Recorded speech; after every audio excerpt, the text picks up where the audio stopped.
আমি আছি Debasmita Nath, counselling psychologist and গ্রাফোলজিস্ট।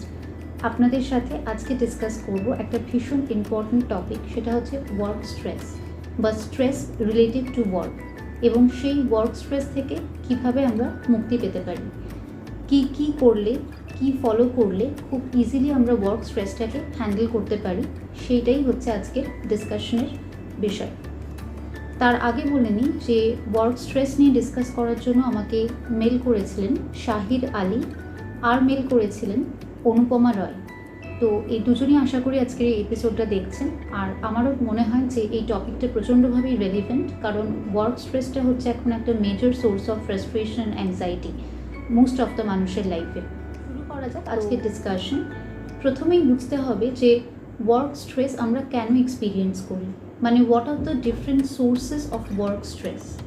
এই সোর্সগুলো কিন্তু এক একজনের জন্য এক একটা হতে পারে, বা রিজনটা এক একজনের জন্য এক এক রকম হতে পারে। ফর এক্সাম্পল, কিছু জনের মানুষ বলেন যে আমি যে কাজটা করছি সেটা আমার ভালো লাগার জায়গা নয়, মানে আমি যে কাজটা করছি সেটা করতে আমার ভালো লাগছে না, তাতে আমার বিন্দুমাত্র ইন্টারেস্ট নেই। তাহলে সেটা একটা রিজন হতে পারে ওয়ার্ক স্ট্রেসের জন্য। সেকেন্ড রিজন হতে পারে যে লো স্যালারি। অনেকেই বলেন যে যতটা কাজ করছি বা যতটা রেসপন্সিবিলিটি হ্যান্ডেল করছি তার তুলনায় পে স্কেল অনেকটাই লো, তো সেটা একটা ফ্রাস্ট্রেশন বা স্ট্রেসের রিজন হতে পারে। থার্ড রিজন হতে পারে যে ওয়ার্ক লাইফ ব্যালেন্স, সেটা হয়তো খুব একটা সেই পার্টিকুলার জবে মেনটেন করা যায় না, যেটাও কিন্তু ভীষণভাবে একটা ইম্পর্ট্যান্ট রিজন ওয়ার্ক স্ট্রেসের ক্ষেত্রে। যে বাড়িতে আমি সময় দিতে পারছি না, বাড়ির মানুষজনের সাথে আমি সময় কাটাতে পারছি না, এবং সেক্ষেত্রে কী হচ্ছে, আস্তে আস্তে সম্পর্কটা দূরে হয়ে যাচ্ছে ফ্যামিলি মেম্বার্সদের সাথে। আর একটা রিজন হতে পারে যে ওয়ার্ক লাইফ ব্যালেন্স। যদি এমন একটা কাজের সাথে আমরা নিযুক্ত হই যে কাজে আমরা হয়তো ফ্যামিলিকে সময় দিতে পারছি না, সেক্ষেত্রে আমাদের মনেও যেরকম একটা ক্ষোভ তৈরি হয়, ফ্যামিলি মেম্বার্সদের মনেও কিন্তু একটা ক্ষোভ তৈরি হয়। তো সেক্ষেত্রে কী হয়, সম্পর্কটা অনেক দূরে চলে যায়। তো এই ওয়ার্ক লাইফ ব্যালেন্সটা কিন্তু ভীষণভাবে ইম্পর্ট্যান্ট, কিন্তু অনেক ক্ষেত্রে, অনেক জবের ক্ষেত্রে সেই ওয়ার্ক লাইফ ব্যালেন্সটা মেনটেন করা সম্ভব হয় না। তো সেটাও কিন্তু একটা ইম্পর্ট্যান্ট স্ট্রেসের রিজন।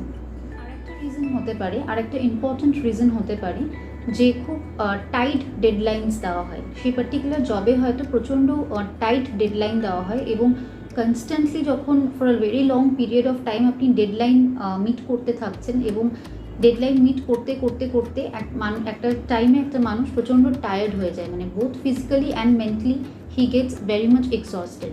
তো সেটাও একটা রিজন অফ স্ট্রেস।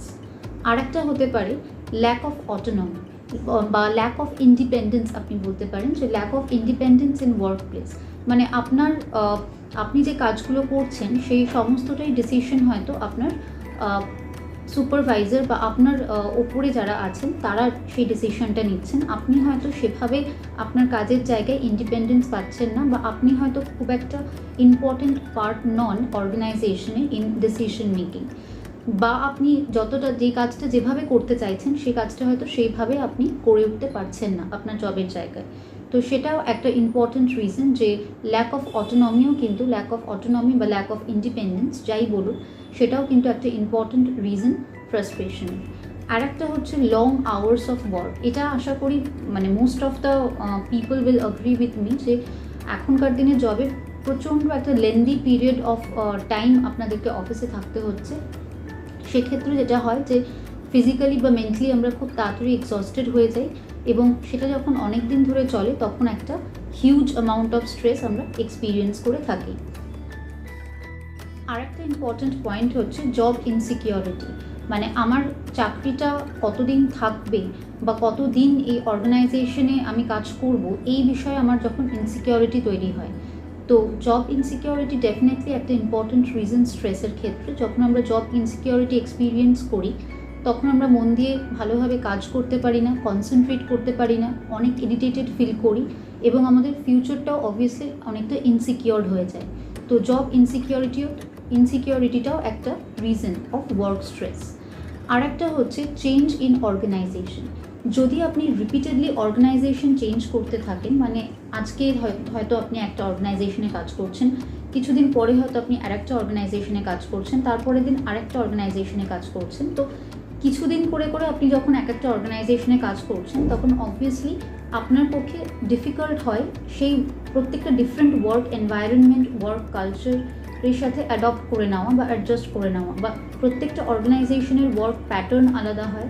তো এই সব কিছুর সাথে বারবার করে নিজেকে অ্যাডজাস্ট করতে গেলে কিন্তু ডেফিনেটলি একটা হিউজ অ্যামাউন্ট অফ স্ট্রেস আমরা এক্সপিরিয়েন্স করি। তো চেঞ্জ ইন অর্গানাইজেশনটাও কিন্তু খুব ইম্পর্ট্যান্ট একটা রিজন অফ জব স্ট্রেস। এবার দেখে নেওয়া যাক যে ওয়ার্ক স্ট্রেসের কিছু স্টেজেস আছে। সেই স্টেজেসগুলো খুব সহজে সিম্পল ওয়েতে আমি এক্সপ্লেন করার চেষ্টা করব এবং আপনারা আইডেন্টিফাই করতে পারবেন যে আপনারা কোন স্টেজে বিলং করছেন। তো ফার্স্ট আমরা যেটা বলি সেটা হচ্ছে হানিমুন স্টেজ। এই হানিমুন স্টেজ নামটা শুনেই খুব রোম্যান্টিক লাগছে হয়তো, কিন্তু ওয়ার্ক স্ট্রেসের ক্ষেত্রে আমরা যখন এই স্টেজটার কথা রেফার করি তার মানে হচ্ছে এই স্টেজটা the stage is marked with lots of excitement and enthusiasm. যখন আপনি কোনো নতুন জবে জয়েন করেন তখন কিন্তু আপনার মধ্যে অনেক উদ্দীপনা থাকে, অনেক ইন্টারেস্ট থাকে, অনেক এনার্জি থাকে। তো সেই সমস্ত এনার্জি, এনথুসিয়াজম অ্যান্ড এক্সাইটমেন্ট নিয়ে কিন্তু আপনি নতুন জবটায় জয়েন করেন। আপনি অনেক বেশি কমিটেড থাকেন সেই অর্গানাইজেশনের প্রতি। তো সেটাই হচ্ছে হানিমুন ফেজ। নেক্সট স্টেজটায় চলে আসি, মানে second stage of work stress, সেটা হচ্ছে ফুয়েল শর্টেজ। এই ফুয়েল শর্টেজ নামটা থেকে আপনারা আন্দাজ করতে পারছেন বা বুঝতে পারছেন যে যেখানে আস্তে আস্তে আপনার এনার্জির ঘাটতি হচ্ছে বা আপনার এনথুসিয়াজমের ঘাটতি হচ্ছে। আপনি হয়তো অর্গানাইজেশনের বেশ কিছু লুপ হোলস দেখতে পাচ্ছেন, বা যেই কিছু জিনিস যে আছে অর্গানাইজেশনে যেগুলো হয়তো আপনার ভালো লাগছে না, আপনার ডিসস্যাটিসফ্যাকশনের কারণ হয়ে উঠছে, এবং সেখান থেকে আস্তে আস্তে আপনার স্ট্রেস তৈরি হচ্ছে। হয়তো আপনার স্লিপ ডিস্টারবেন্স হচ্ছে, আপনি বেশ কনফিউজড আছেন যে আপনি রাইট ডিসিশন নিয়েছেন কিনা এই অর্গানাইজেশনে জয়েন করে, নাকি আপনি সঠিক ডিসিশন নেননি। তো এই টাইমটাই, ফুয়েল শর্টেজের টাইমটায় কিন্তু ডিসস্যাটিসফ্যাকশনটা শুরু হচ্ছে। তো এটা হচ্ছে সেকেন্ড স্টেজ। এবারে থার্ড স্টেজে চলে আসছি। ফুয়েল শর্টেজ ছিল সেকেন্ড স্টেজ, থার্ড স্টেজ হচ্ছে ক্রনিক সিমটম। তো এই ক্রনিক সিমটম স্টেজে কিন্তু বেশ কিছু ফিজিক্যাল ইলনেস দেখা দিচ্ছে, বা ধরুন আপনি মেন্টাল পিসটা আস্তে আস্তে হারিয়ে ফেলছেন, আপনি ডিপ্রেশনের দিকে এগোচ্ছেন, আপনার মনে রাগ হচ্ছে, অ্যাংজাইটি হচ্ছে, ফ্রাস্ট্রেশন হচ্ছে। এছাড়া হয়তো স্মোকিং বা অ্যালকোহল কনজামশনটা অনেকটাই বেড়ে গেছে। তো এই স্টেজটা হচ্ছে ক্রনিক সিমটমের স্টেজ। এরপরের স্টেজটা হচ্ছে ক্রাইসিস।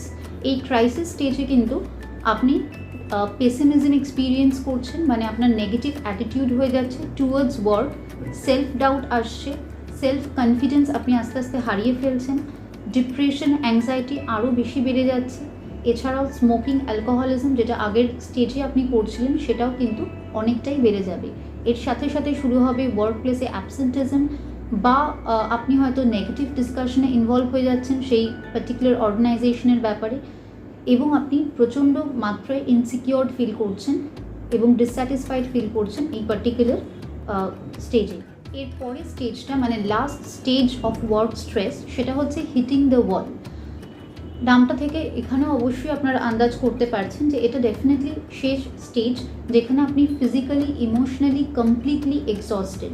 এই স্টেজে আমরা বার্ন আউট এক্সপিরিয়েন্স করি। বার্ন আউট অর্থাৎ যখন আপনার কাছে আর কোনো ফিজিক্যাল বা ইমোশনাল বা মেন্টাল রিসোর্স নেই টু কোপ উইথ দ্যাট প্রবলেম। তো সেই স্টেজ, মানে কমপ্লিট পিরিয়ড অফ এক্সশন হচ্ছে হিটিং দ্য ওয়াল বলতে আমরা বুঝি। এই স্টেজে কিন্তু নানা রকম ডিসঅর্ডার্সও হতে পারে, যেরকম ধরুন ডিপ্রেশনে চলে যেতে পারে কোনো মানুষ, বা ধরুন ফিজিক্যাল প্রবলেমস লাইক আলসার বা ট্রিমেন্ডাস হেডেক, বা ধরুন ইনসমনিয়া, এই ব্যাপারগুলো কিন্তু আস্তে আস্তে আসে, বা হাই ব্লাড প্রেশার, এই ব্যাপারগুলো, এই ধরনের ডিজিজগুলো কিন্তু হিটিং দ্য ওয়াল এই পার্টিকুলার স্টেজটাতে আসে। তো এই অ্যাকিউট ফিজিক্যাল আর ইমোশনাল প্রবলেম আমরা এক্সপিরিয়েন্স করি হিটিং দ্য ওয়াল স্টেজে। এরপর চলে আসছি, এতক্ষণ তো আমরা সোর্সেসটা নিয়ে ডিসকাস করছিলাম যে ওয়ার্ক স্ট্রেসের কী কী কজ আছে বা সোর্স অফ ওয়ার্ক স্ট্রেস। এর সাথে সাথে আমরা ডিসকাস করলাম কী কী স্টেজেস আছে ওয়ার্ক স্ট্রেসের, কিন্তু এর সলিউশনটা কোথায়। তো আসুন দেখে নেওয়া যাক যে কী কী সলিউশন হতে পারে ওয়ার্ক স্ট্রেসের। তো সলিউশনের কথা বলতে গেলেই প্রথমেই বলবো, ফার্স্ট যে সলিউশনটা হতে পারে বা ফার্স্ট স্টেপ যেটা হতে পারে সেটা হচ্ছে ট্র্যাক ইয়োর স্ট্রেসার। এটা কিন্তু ভীষণভাবে ইম্পর্ট্যান্ট। যে আপনাকে আগে বুঝতে হবে যে আপনার স্ট্রেসারটা কী। If you are not aware of your problem, then obviously you will not be able to solve it effectively. প্রথমে প্রবলেমটাকে ডিল করার ফার্স্ট স্টেপই হচ্ছে to be aware of the প্রবলেমটাকে আপনাকে বুঝতে হবে। You have to understand the problem. তো যদি আপনি শুধুই বলেন যে আমি ইরিটেটেড ফিল করছি, আপনি কেন ইরিটেটেড ফিল করছেন, আপনার কেন রাগ হচ্ছে, হয়তো আপনি এটাও বলতে পারেন যে হ্যাঁ আমার কাজের জন্য হচ্ছে, কিন্তু কাজের জন্য কেন আপনি ইরিটেটেড ফিল করছেন, কেন আপনার রাগ হচ্ছে, কেন আপনার বিরক্তি বা ডিপ্রেসড ফিল করছেন আপনি, সেটা কিন্তু আইডেন্টিফাই করা ভীষণভাবে জরুরি। সো আপনাকে ট্র্যাক করতে হবে যে এই রিজন, মানে যতই আপনি ভেগ থাকবেন প্রবলেমটার ব্যাপারে ততই কিন্তু প্রবলেম বাড়বে। যত আপনি লজিক্যালি অ্যানালাইজ করে বুঝতে পারবেন যে আপনার ঠিক এই কারণের জন্য ওয়ার্ক স্ট্রেস হচ্ছে বা কাজের জায়গায় ঠিক এই জিনিসগুলো আপনার পছন্দ হচ্ছে না বা আপনি সেই জিনিসগুলোর সাথে কোপ আপ করতে পারছেন না, ততই কিন্তু প্রবলেমটাকে নিয়ে ডিল করা ইজি হয়ে যাবে। তো ফার্স্ট হচ্ছে track the Strasser. Second way of coping হচ্ছে ডেভেলপিং হেলদি রেসপন্সেস বলতে আমি কী বোঝাতে চাইছি যে আপনারা যখন কাজ করছেন না, মানে কাজের বাইরে আপনারা যেই সময়টা কাটান বাড়িতে, সেই সময়টা আপনারা পজিটিভ কিছু কাজে বা ক্রিয়েটিভ কিছু কাজে বা হেলদি কিছু কাজে নিজেকে এনগেজ করার চেষ্টা করুন। যেরকম ধরুন listening to music, walking, taking a long walk, exercise, yoga, meditation, any kind of physical activities like swimming, playing badminton, এগুলো কিন্তু ভীষণভাবে হেল্প করে। যেগুলো মেনশন করলাম, যোগা, মেডিটেশন, এক্সারসাইজ, এগুলো শুধুমাত্র ওয়ার্ক স্ট্রেস নয়, এগুলো কিন্তু সব ধরনের স্ট্রেসের সাথে কোপ আপ করবার জন্যই ভীষণ হেল্পফুল। এছাড়াও আপনারা যেটা করতে পারেন সেটা হচ্ছে to spend quality time with your ফ্যামিলির সাথে গল্প করুন, ফ্যামিলি মেম্বারদেরকে সময় দিন। সুতরাং ফ্যামিলি মেম্বারদের সাথে গল্প করা, সময় কাটানো, আড্ডা দেওয়া, এগুলোও কিন্তু স্ট্রেসটাকে অনেকটাই কম করে দেয়। থার্ড পয়েন্টে চলে আসছি। থার্ড পয়েন্ট হচ্ছে রিডিউস ইয়োর স্ক্রিন টাইম। মানে কতক্ষণ আপনি মোবাইল বা ল্যাপটপে সময় কাটাবেন সেটা কিন্তু ডিসাইড করতে হবে আপনাকে, এবং চেষ্টা করবেন সেই অ্যামাউন্ট অফ টাইমটা যেন একটু কম হয়। মানে জেনারেলি আমরা ল্যাপটপ বা মোবাইলে অনেকটা সময় কাটাই, সেটা আমাদের কাজের ক্ষেত্রেও দরকারি হয়ে পড়ে ডেফিনেটলি, কিন্তু সেটা বাদ দিয়ে লেজার টাইমটা কিন্তু আমরা অনেকেই মোবাইল বা ল্যাপটপে সময় কাটাই। সেই লেজার টাইমটাতে যদি একটু স্ক্রিন টাইমিংটা কমিয়ে আমরা বাকি কাজগুলো করি, যেগুলো আমি আগেই মেনশন করলাম, যে ফ্যামিলির সাথে সময় কাটানো বা ভালো গল্পের বই পড়া বা এক্সারসাইজ, যোগা, মেডিটেশন, এই ধরনের কাজের মধ্যে ইনভলভ হওয়া যায়, তাহলে কিন্তু সেটা অনেক বেটার রেজাল্ট দেবে। আর আরেকটা জিনিস হচ্ছে, সেটা হচ্ছে ঘুম। স্লিপটা কিন্তু ভীষণভাবে ইম্পর্ট্যান্ট। ঘুমানোর একটা পার্টিকুলার টাইম থাকা উচিত, যে আপনি কখন ঘুমোতে যাবেন, কখন ঘুম থেকে উঠবেন। অনেক রাত জেগে যদি আপনি মুভি দেখেন, ধরুন অনেকেই বলে যে আমি অফিস করে আসার পর এত টায়ার্ড থাকি যে আমি তখন মনে হয় যে আমি একটুখানি মুভি দেখি। সেটা তো অবভিয়াসলি ইচ্ছা হতেই পারে এবং খুব ন্যাচারাল বিষয়, কিন্তু যদি আপনি অনেক দিন ধরে, মানে প্রায় ধরুন প্রতিদিনই আপনি খুব বেশি রাত করে ঘুমাতে যাচ্ছেন মুভি দেখে, বা ধরুন আপনি কাজটা কমপ্লিট করছেন রাত জেগে, যদি এরকমভাবে প্রতিদিন চলতে থাকে, তাহলে ডেফিনেটলি আপনার শরীর আর মনের যে রেস্টটা দরকার সেটা কখনোই হবে না, এবং স্ট্রেস দিনের পর দিন বাড়তে থাকবে। তো স্লিপ বা ঘুম সেটা কিন্তু ভীষণভাবে ইম্পর্ট্যান্ট। আর একটা পয়েন্ট হচ্ছে এস্টাবলিশিং বাউন্ডারি। একটা আপনাকে বাউন্ডারি সেট করতেই হবে, যে boundary between work and family, যে কোথায় কখন আপনি কতটা কাজটাকে প্রাধান্য দেবেন, বা কতটা আপনি কাজের জিনিসটাকে আপনার ফ্যামিলির মধ্যে নিয়ে চলে আসবেন। অনেকেই হয় যে ওয়ার্কোহলিক, তারা সব টাইমেই কাজটাকে প্রায়োরিটি দেয় এবং হয়তো সেটার জন্য ফ্যামিলিকে সেইভাবে সময় দিতে পারে না, বা তারা নিজেরাও বুঝতে পারে না যে তাদের শুধুমাত্র যে ফ্যামিলির তাকে দরকার আছে সেরকম নয়, তারও কিন্তু ফ্যামিলিটাকে দরকার আছে, আদারওয়াইজ সে কিন্তু মেন্টালি এক্সস্টেড হয়ে যাবে। সেই জিনিসটা অনেক সময় আমরা রিয়েলাইজ করতে পারি না, কিন্তু কোথাও একটা বাউন্ডারি থাকা দরকার, যেটার পরে গিয়ে আপনি ওয়ার্কটাকে হয়তো অতটা সেভাবে এন্টারটেন করবেন না। একটা এক্সাম্পল দিলে হয়তো বুঝতে সুবিধা হবে। আপনি হয়তো যেই কাজটা জানেন যে এটা অফিস আওয়ার্সের মধ্যেই কমপ্লিট করা যায়, তাহলে সেটা ডেফিনেটলি অফিস আওয়ার্সের মধ্যেই কমপ্লিট করে বাড়ি যান। যাতে বাড়িতে গিয়েও আপনাকে ল্যাপটপ খুলে না বসতে হয়। ডেফিনেটলি আপনারা বলতেই পারেন যে হ্যাঁ, ওয়ার্ক প্রেশার এত বেশি থাকে যে সব ক্ষেত্রে অফিসে বসে কাজটা কমপ্লিট করার হয়ে ওঠে না। বাট সেক্ষেত্রে ডেফিনেটলি সেটা তো ডেফিনেটলি একটা বিষয়, বাট চেষ্টা করবেন যতটা সম্ভব সেটা করা যায়, মানে কাজের জায়গাটা যেন সেপারেট থাকে ফ্যামিলি থেকে, সেই জায়গাটা যেন মেনটেন করা যায়, সেটা ভীষণ ইম্পর্ট্যান্ট। আর একটা হচ্ছে, ধরুন আপনি ডিনার করতে বসেছেন বা লাঞ্চ করছেন আপনার ফ্যামিলি মেম্বারের সাথে, যদি ওয়ার্ক কল হয়, সেটা যদি প্রচণ্ডভাবে জরুরি হয় তাহলে ডেফিনেটলি নিতেই হবে এবং সেখানে টাইম ইনভলভ করতেই হবে। বাট যদি সেটা না হয় তাহলে আপনি বলতেই পারেন যে আপনি পরে কল ব্যাক করে নিচ্ছেন বা পরে সেই কাজটা হয়তো গিয়ে আপনি অ্যাটেন্ড করবেন। তো সেটা যদি সম্ভব হয় তাহলে সেইগুলোও কিন্তু আপনারা করে দেখতে পারেন।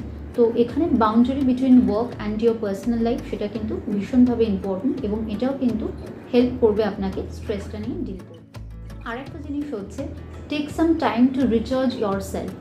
সেটা কিন্তু ডেফিনেটলি মোবাইলে যেরকম রিচার্জের দরকার হয়, আমাদেরও কিন্তু সিস্টেম রিচার্জের ভীষণভাবে দরকার হয়। আমরা যেরকম ফিজিক্যালি মেন্টালি এক্সস্টেড হয়ে পড়ি প্রত্যেক দিনের আমাদের এই লাইফের ভাগদৌড়ে, সেখানে কিন্তু ডেফিনেটলি আমরা যদি একটা ভ্যাকেশন প্ল্যান করতে পারি বা কিছুদিন আমরা একটু অফ নিয়ে নিজেদের মতো করে সময় কাটাতে পারি, ফ্যামিলি মেম্বার্সদের সাথে কোনো ভ্যাকেশন প্ল্যান করলাম কাছাকাছির মধ্যে।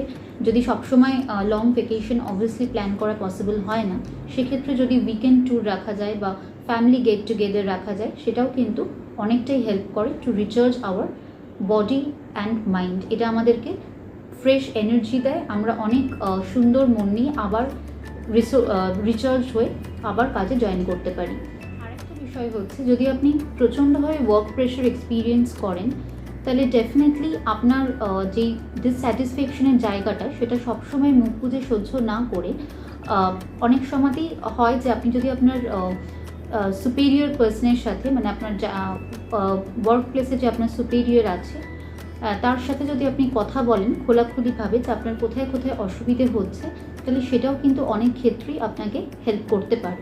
আপনি যদি আপনার প্রবলেম বা আপনার গ্রিভেন্সটা যদি ঠিকঠাকভাবে প্লেস করতে পারেন তাদের সামনে, তাহলেও কিন্তু অনেকটা হেল্প হয়। তো সেটা একটা way. And last but not the least, যদি এগুলো করার পরেও মনে হচ্ছে যে ওয়ার্ক প্রেশারটা অনেক বেশি হয়ে যাচ্ছে, অনেক বেশি স্ট্রেস এক্সপিরিয়েন্স করছি, মেন্টাল পিস থাকছে না, তাহলে সেক্ষেত্রে ডেফিনেটলি, যদি প্রবলেম খুব সিভিয়ার হয়, সেক্ষেত্রে ডেফিনেটলি ইন্ডিভিজুয়াল কাউন্সেলিং অবশ্যই হেল্প করে। তো সেই প্রফেশনাল হেল্প নিতে আপনারা হেজিটেট করবেন না, কারণ with little bit professional help কিন্তু লাইফটা অনেকটাই ইজি হয়ে যায়। Thank you. আশা করি আজকের এই টপিকটা আপনাদের ভালো লাগলো, বিকজ এটা ভীষণই একটা রেলিভেন্ট টপিক। আর যদি ভালো লাগে তাহলে ডেফিনেটলি শেয়ার করবেন, লাইক করবেন আর সাবস্ক্রাইব করবেন আমার চ্যানেলকে। আর আপনার যদি কোনো প্রবলেম থেকে থাকে, আপনি যদি কোনো প্রবলেম এক্সপিরিয়েন্স করে থাকেন, তাহলে প্লিজ ডেসক্রিপশন বক্সে দেওয়া মেল আইডিতে মেল করে জানাবেন। যদি চান যে নাম ডিসক্লোজ না করি, তাহলে প্লিজ লিখে দেবেন name not to be disclosed. আর যদি মনে করেন যে নাম বললে অসুবিধে নেই, তাহলে লিখে দেবেন যে no problem in disclosing the name.